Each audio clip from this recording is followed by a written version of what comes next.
जय माता की। भगवती आपका हमेशा कल्याण करें। मैं पंडित सुशील पांडे आपसे निवेदन करता हूं, आप हमारे इस चैनल को लाइक करें, सब्सक्राइब करें, अपने इष्ट मित्रों में साझा करें। आज हम आप सबके बीच उपस्थित हैं एक ऐसे विषय को लेकर के जिस पर अक्सर चर्चाएं होती रहती हैं।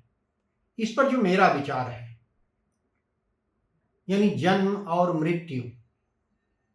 जन्म और मृत्यु को मैंने जो समझा है, जो मेरा विचार है, वह आप सबके समक्ष मैं प्रस्तुत करता हूं। क्योंकि जीवन में यही दो शाश्वत है, सत्य है। जन्म होना है तो मृत्यु भी निश्चित है। इसके अलावा और कुछ शाश्वत नहीं है। जन्म और मृत्यु यह शाश्वत सत्य है, और जिसका जन्म हुआ है उसकी मृत्यु होनी निश्चित है, इसमें दो राय नहीं। इसलिए जो मैंने समझा, जो मैंने देखा, समाज का अध्ययन करते हुए, उस आधार पर जन्म और मृत्यु पर मैं अपने विचारों को रख रहा हूं। ध्यान से सुनिएगा। हमारे वीडियो को लाइक, साझा, सब्सक्राइब कीजिएगा। मुझे बड़ा अच्छा लगेगा जब आप हमारे चैनल को सब्सक्राइब करेंगे। बहरहाल हम आते हैं अपने मूल संदर्भ पर, यानी जन्म और मृत्यु पर। मैं संसार के उन दो सबसे महत्वपूर्ण और चर्चित शब्द से आरंभ करता हूं जिसे हम जन्म और मृत्यु के नाम से जानते हैं।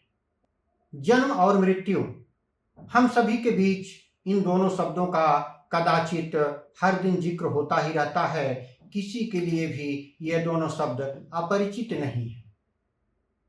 हम सभी जन्म को जानते हैं और मृत्यु को जानते हैं, क्योंकि हम सभी समाज में रह रहे हैं। तो जन्म होना और मृत्यु का होना हमारे आपके लिए कोई अपरिचित शब्द तो नहीं है। इस शब्द से हम आप सभी परिचित हैं, और लगभग हम आप सभी इसके अर्थ से भी विज्ञ हैं, अर्थ को भी समझते हैं, या कम से कम यह मानते भी हैं कि इसके अर्थ से हम अवगत हैं। जन्म यानी आरंभ का होना,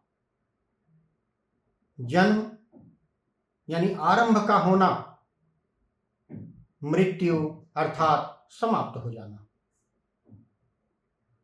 आरंभ और समाप्त के क्रम के बीच में ही हमारे आपका संपूर्ण जीवन चलता रहता है।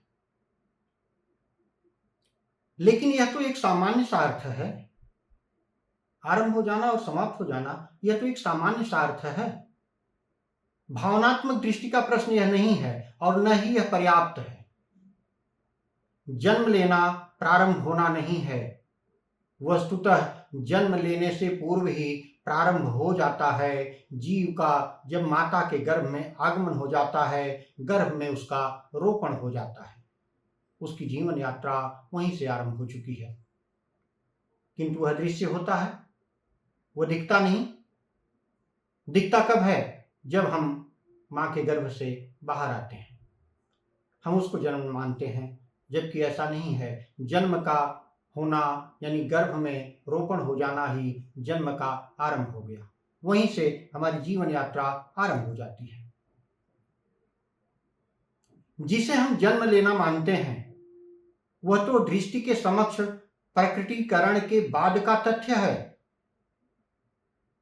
यह आत्मा भोक्ता है, जो अपने प्रारब्ध कर्म फल को भुगतने के लिए 84 लाख योनियों में से किसी भी योनि यानी जड़ चेतन आदि में जन्म लेता है और अपने प्रारब्ध भोगों को भोगता है, जिसके लिए वह वृक्ष, लता, जीव जंतु अथवा मानव की योनि में आता है। मानव को भोक्ता कहा गया है। हम सब यहाँ भुगतने के लिए आए हैं, और भुगत क्या रहे हैं? अपने प्रारब्ध को।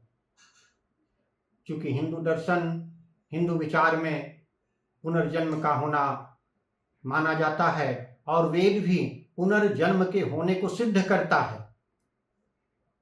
कोई नकारे भले, लेकिन वेद जिसकी परिभाषा ही ज्ञान है वह पुनर्जन्म को सिद्ध करता है। वेद कहता है कि मानव का उसके कर्म फल के अनुसार अनेक प्रकार की योनियों में जन्म होता है और अपने वह कर्म फल को भुगतता है। वेद में यहां तक भी मिलता है, जैसे मोक्ष की बात आती है, मोक्ष यानी जन्म मरण के बंधन से मुक्त हो जाना। वेद में यहां तक मिलता है कि जिन लोगों का मोक्ष भी हो चुका होता है वे भी कल्प के समाप्त हो जाने के पश्चात पुनः प्रकृति द्वारा, ईश्वर द्वारा मानव की योनि में पैदा किए जाते हैं, शुभ अशुभ कर्मों को करते हैं और अपने उस कर्म फल को फिर भुगतते हैं। वे इस योनियों में भटकते रहते हैं। बहरहाल हमें ध्यान रखना चाहिए कि किसी भी योनि में जन्म क्यों ना हो, लेकिन इस सृष्टि के पंचभूत क्षित, जल, पावक, गगन और अग्नि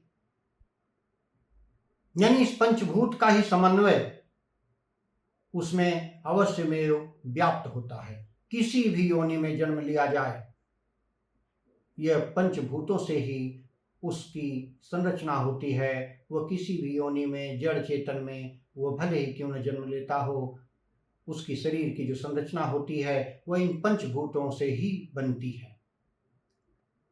हम जिसे मृत्यु कहते हैं वह इस पंचभूतों से रचित प्रारब्ध भोगों को भोगने के लिए प्राप्त शरीर के त्याग मात्र की एक प्रक्रिया भर है। पंचभूतों का पंचभूतों में मिल जाने की एक अविरम प्रक्रिया है। जिस शरीर को ममतावश हम सर्वस्व समझते हैं वह वस्तुतः हमारी आत्मा का, जीव का वाहक मात्र होता है, तो मृत्यु से उसका कुछ भी लेना देना नहीं। क्योंकि जब एक योगी अपनी ऐन्द्रिक इच्छाओं के चिंतन पर उतरता है तो वह बोल पड़ता है। क्या बोलता है वह? हम न मरब मरिहें संसारा, हमको मिला जियावन हारा। हम न मरब मरिहें संसारा, हमको मिला जियावन हारा, कबीरदास ने कहा है। क्योंकि वह जान चुका होता है कि वह संसार, शरीर यानी पंचभूत रचित प्रारब्ध भोग का यह आलंबन मर सकता है, लेकिन मैं यानी आत्मा जो हमारे भीतर है, जो मैं हूं, वह नहीं मर सकता। क्योंकि वह जान चुका होता है। कौन जान चुका होता है? उस योगी की बात कर रहा हूं, जिस योगी ने कहा कि हम न मरब मरिहें संसार। वह जान चुका होता है कि इस जन्म मरण के चक्र की सबसे गहन विषय वस्तु आत्मा की सत्ता है, जो अमर है, अविनाशी है। अब सवाल यहां यह उठता है कि आखिर आत्मा क्या है? क्या है आत्मा? कैसे हम इसको जानें, कैसे हम इसको समझें? यह आत्मा अव्याख्यान, जिसकी कोई व्याख्या नहीं, अव्यक्त, जिसे व्यक्त नहीं किया जा सकता, निःशब्द, जिसको किसी शब्द से परिभाषित नहीं किया जा सकता। फिर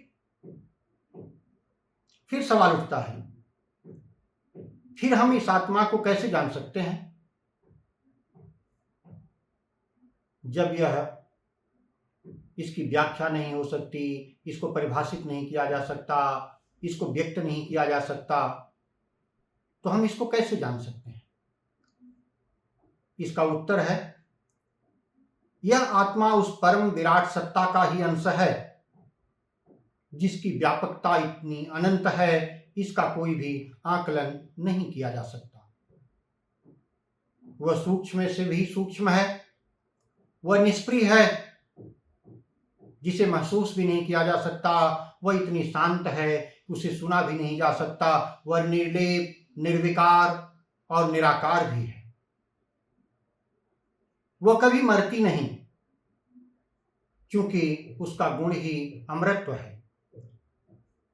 गीता के दूसरे अध्याय का 23वां श्लोक नैनं छिन्दन्ति शस्त्राणि नैनं दहति पावकः न चैनं क्लेदयन्त्यापो न शोषयति मारुतः। अर्थात इसे न कोई शस्त्र काट सकता है, न अग्नि से जला सकती है, न इस जल इसे गला सकता है, न ही वायु इसे सुखा सकती है। तात्पर्य इसे कोई भी नष्ट नहीं कर सकता, यानी यह शाश्वत है। फिर हम सोचते हैं कि मृत्यु है, तो यह हमारी अज्ञानता है। क्योंकि हम आत्मा की वास्तविकता से परे जो होते हैं, उसकी वास्तविकता को नहीं समझ रहे होते हैं, तो हमें लगता है कि यह मृत्यु है। जिसे हम मृत्यु कहते हैं, वस्तुतः वह जीवन वाहक पंचभूतों से रचित इस शरीर का परित्याग मात्र ही तो होता है। ठीक उसी तरह जैसे कहा गया है, वसांसि जीर्णानि यथा विहाय नवानि गृह्णाति नरोपराणि तथा शरीराणि विहाय जीर्णा नान्यानि संजाति नवानि देहि। जैसे हम अपने पुराने वस्त्रों का त्याग कर नवीन वस्त्र को धारण करते हैं, वैसे ही यह आत्मा एक जीर्ण हो चुके देह का त्याग करके नए शरीर को धारण करता है। इसी प्रक्रिया को हम मृत्यु मान बैठते हैं। हम अपने जिस स्वजन की मृत्यु का चिरकालिक शोक कर रहे होते हैं, दरअसल वह मरा नहीं होता है, वह तो अपने पुनर्जन्म के रूप में हमारे आसपास ही होता है।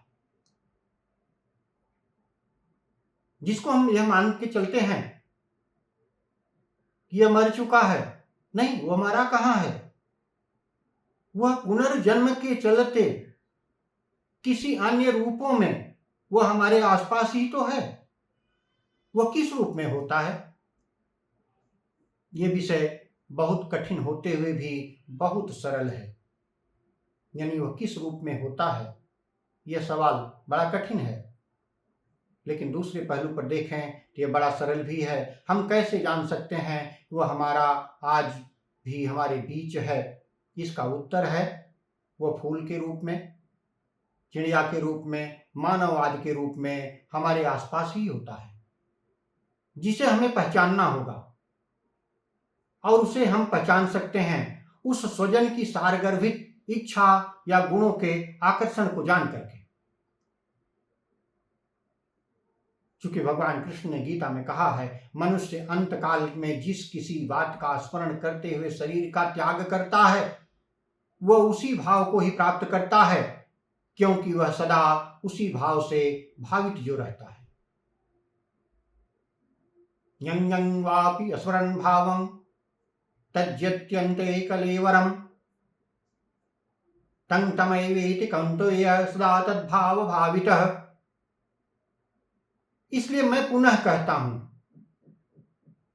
कि मृत्यु की सत्ता तो है, किंतु यह सत्ता आत्मा की मृत्यु का द्योतक नहीं। यह मात्र इस पंचभूतों से निर्मित जरा, व्याधि और वृद्धावस्था से जीर्ण हो चुकी इस शरीर की मृत्यु है।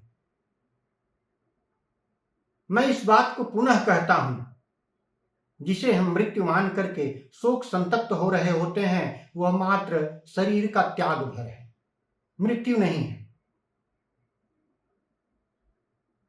भगवान कृष्ण अपने दर्शन में,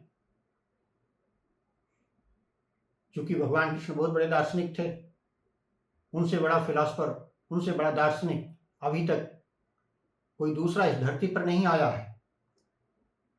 वे अपने दर्शन में अर्जुन से कहते हैं, बहूनि मे व्यतीतानि जन्मानि तव चार्जुन त्यान्यहं वेद सर्वाणि न त्वं वेद परन्तप। अर्थात हे अर्जुन, मेरे और तेरे बहुत से जन्म हो चुके हैं जिसे तुम नहीं जानते, परंतु मैं उन सबको जानता हूं। हम जिसे मृत्यु कहते हैं, वह महज हमारी भ्रामकता के चलते अशुभ का पर्याय मात्र ही तो है। मृत्यु का हो जाना बड़ा अशुभ माना जाता है, लेकिन क्या अशुभ है? क्या सच में मृत्यु अशुभ है? मेरा उत्तर है, कदापि नहीं। मृत्यु कतई अशुभ नहीं है, क्योंकि विश्व के किसी भी दर्शन, किसी भी चिंतन, किसी भी धर्म में त्याग को सबसे बड़ा शुभ कहा गया है। यह आत्मा इस जीर्ण शरीर का त्याग ही तो कर रहा है जिसे हम मृत्यु मान बैठे हैं। और सारे दर्शन, चिंतन, धर्मों में त्याग को सबसे बड़ा शुभ माना गया है। भारतीय धर्मशास्त्रों में इस तथ्य का उल्लेख कई जगहों पर मिलता है। अमुक ने अपने शरीर को अर्पित कर दिया और इसी भांति वह मृत्यु का वर्ण किया। उदाहरण के तौर पर शिवी और दधीच की कथा आप सुन लीजिए। शिवी ने एक कबूतर को बचाने के लिए अपने शरीर का त्याग किया। दधीच देवासुर संग्राम में उनकी अस्थियों से अस्त्र शस्त्र बनाए जाने थे। देवताओं के मांगने पर उन्होंने अपने शरीर का त्याग किया और अपने अस्थियों का दान किया। क्या हम उसे अशुभ मानते हैं? आज भी तो हम उनकी चर्चा करते हैं और उन्हें महात्मा की संज्ञा देते हैं कि उन्होंने त्याग किया। तो त्याग जो है अशुभ कैसे? जिस शरीर त्याग को हम मृत्यु कहते हैं, प्रथमतया तो वह मृत्यु ही नहीं और न ही वह किसी तरह से अशुभ है। यह सार्वभौम अशुभ नहीं कहा जा सकता, अतः यह अशुभ तथ्य से परे है। हम जिसे मृत्यु कहते हैं यही वह सत्ता है, यही वह शब्द है जिसे कि अमरत्व प्राप्त है। जिसे हम मृत्यु कहते हैं वह अमर है, क्योंकि जन्म और मृत्यु, जन्म हुआ है तो मृत्यु होना है, यानी मृत्यु ही ऐसा है जिसे अमरत्व प्राप्त है, यानी वह होती ही है। यदि जन्म लेना हमारे कर्मों का फल है तो इस तरह के त्याग जिसे हम मृत्यु के रूप में परिभाषित करते हैं वह अवश्यंभावी है। हमें इससे उबरना होगा और वह तभी संभव है जब हम अपनी परमात्मा यानी परमात्मा को जानेंगे। स्वयमेव ही यह मृत्यु समाप्त हो जाएगी। और अंत में मैं बस इतना ही कहना चाहूंगा कि हम जिसे मृत्यु कहते हैं निष्कर्षतः वह पुनः का प्रारंभ है।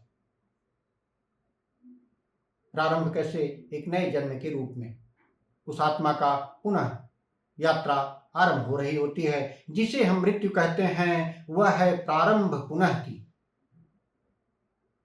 जिसे हम मृत्यु कहते हैं वह है प्रारंभ पुनः की। जो रोदन है, जो दुख है, वह बस दुर्बलता है मेरे मन की। मृत्यु के पश्चात शोक करना, रोना, यह हमारे मन की दुर्बलता है, इसके सिवा और कुछ नहीं। क्योंकि मेरी अपनी पंक्तियों में है कि जिसे हम मृत्यु कहते हैं वह है प्रारंभ पुनः की। वह जो रोदन है, जो दुख है, वह बस दुर्बलता है मेरे मन की। हमें इस दुर्बलता से उबरना होगा। आज जो हमारे बीच से चला गया है उसके महान आदर्शों पर चलते हुए, उसके द्वारा मिली हुई शिक्षा के बल पर, उसके द्वारा अधूरी रह गई जिम्मेदारियों को पूरा करना होगा। यही हमारा उसके प्रति सच्ची श्रद्धांजलि होती है। और इन सब को करने के लिए हमें शोक से बाहर निकलना होता है। हमारा कोई भी परिजन, हमारा कोई चिर परिचित जब चला जाता है, हम यह कहते हैं कि उसकी मृत्यु हो गई। मैंने ऊपर स्पष्ट किया कि उसकी मृत्यु नहीं हुई है, उसका एक पुनः आरंभ हो रहा है और वह हमारे आसपास, हमारे बीच ही है। किस रूप में है वह हमें समझना होगा। हम समझ भी सकते हैं। उसके जाने के पश्चात हम शोक क्यों करें, शोक में क्यों बैठे रहें? उसके द्वारा अधूरी रह गई जिम्मेदारियों को पूरा करें, उसके द्वारा जो मिली हुई शिक्षा है उसके मार्ग पर हम चलें और उसकी जिम्मेदारियों को पूरा करना हमारी उसके प्रति सच्ची श्रद्धांजलि होगी।